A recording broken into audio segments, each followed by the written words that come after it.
Unplanned trip করতে তোমাদের মধ্যে কার কার ভালো লাগে বলো তো? জানো তো, বিয়ের পর প্রথম প্রথম আমার খুব মজা লাগতো যখন এরকম কোনো আনপ্ল্যান্ড ট্রিপ হতো, কিন্তু যবে থেকে মাম্মাম হয়েছে তারপর থেকে আর একটুও মজা লাগে না। ওই আগের দিন সমস্ত ব্যাগ প্যাকিং করে তারপর দিনকারে সমস্ত বোচকাবাচকি বেঁধে নিয়ে বাচ্চাটাকে নিয়ে যাওয়াটা খুব হেক্টিক হয়ে যায়। কিন্তু কি করব, মাম্মাম হওয়ার পরও আমাদের এই জিনিসটার আর বদল হয় না। মোটামুটি একটা ডেট আন্দাজ করে অর্ণব আগে থেকে ট্রেনের টিকিটটা তো কেটে রাখে আর হোটেলটাও আমরা বুক করে রাখি, কিন্তু প্যাকিং আমরা করি না, কারণ অর্ণবের ছুটির কনফার্মেশন একদম যেদিন থেকে ছুটি শুরু হচ্ছে ঠিক তার আগের দিনকারেই আমরা পাই। আর বিগত 5 বছর ধরে এই জিনিসটাই ঘটে যাচ্ছে, সে বাড়ি যাওয়া হোক কি কোথাও ঘুরতে যাওয়া হোক।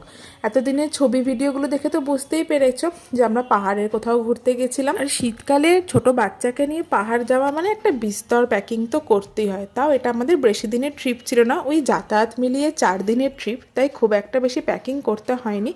তো আমি সকালবেলা ঘুম থেকে উঠেই দেখছি অর্ণব অর্ধেক প্যাকিং শুরু করে দিচ্ছে। আর আজ জানো তো, মাম্মামকে সকালে ব্রেকফাস্টে রুটি বানিয়ে দিয়েছিলাম। ও না রুটি পরোটা এই সমস্ত জিনিস খেতে খুবই ভালো লাগে। তো তোমাদের তো বললাম একদম লাস্ট মোমেন্টে প্রিপারেশন শুরু করেছি, তাই ভাবলাম আজকের দিনটা যেহেতু টাইম আছে চুলে একটু হেয়ার মাস্ক লাগিয়ে নিই, অ্যাটলিস্ট কিছু তো সাজুগুজু করে নিই। বিকেলের দিকে একটু পার্লার চলে যাবো, গিয়ে আইব্রোটা জাস্ট প্লাক করে আসলেই হবে, এর চেয়ে বেশি সাজগোজ করার টাইম আজকে নেই। মাথায় পরে হেয়ার মাস্ক লাগিয়ে নিয়েছিলাম, আর অপর দিকে এসে দেখছি মাম্মামকে খাইয়ে দিয়ে দিয়েছিলাম বলে দেখিও নিজে নিজেই ঘুমিয়ে গেছে। তো একদিকে ভালোই হয়েছে। আর আমাদের না শীতকালে এই জানলাটা দিয়ে খুব সুন্দর একটা নরম রোদ আসে, ম্যাক্সিমাম টাইমে মাম্মামকে দেখেছি এই রোদটার মধ্যে গিয়ে ও একা একা ঘুমিয়ে যায়। তাই ভাবলাম খুব একটা টাইম ওয়েস্ট করে আর লাভ নেই, খাওয়া দাওয়াটা সেরে নিই। কালকে যেহেতু জার্নি করব, খুব সিম্পল খাবার খেয়েছি আজকে, গরম ভাতে ঘি আর মাছ ভাজা।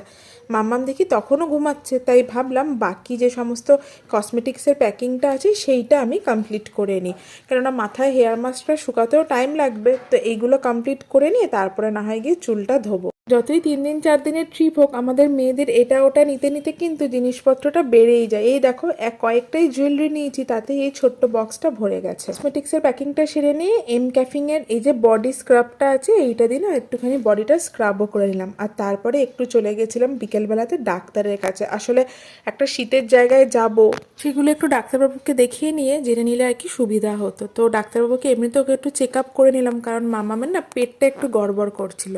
তো প্রয়োজন মতো ওষুধ আমাদের ডাক্তারবাবু দিয়ে দিলেন। বাড়ি এসেই মুখে লাগিয়ে নিয়েছিলাম ফেস প্যাকটা, আর এই ফেস প্যাক লাগিয়ে বাকি যতটুকুনি প্যাকিং ছিল সম্পূর্ণ কমপ্লিট করে নিয়েছি। আর ঘড়িতে কত বাজছে দেখছো, 1টা বাজতে 10 মিনিট বাকি। না না, এটা কিন্তু দুপুর না, রাত। সমস্ত প্যাকিং শেষ করে এবার ঘুমোতে যাওয়ার পালা, তার কারণ পরদিনই ছিল আমাদের ভোরবেলাতে ট্রেন।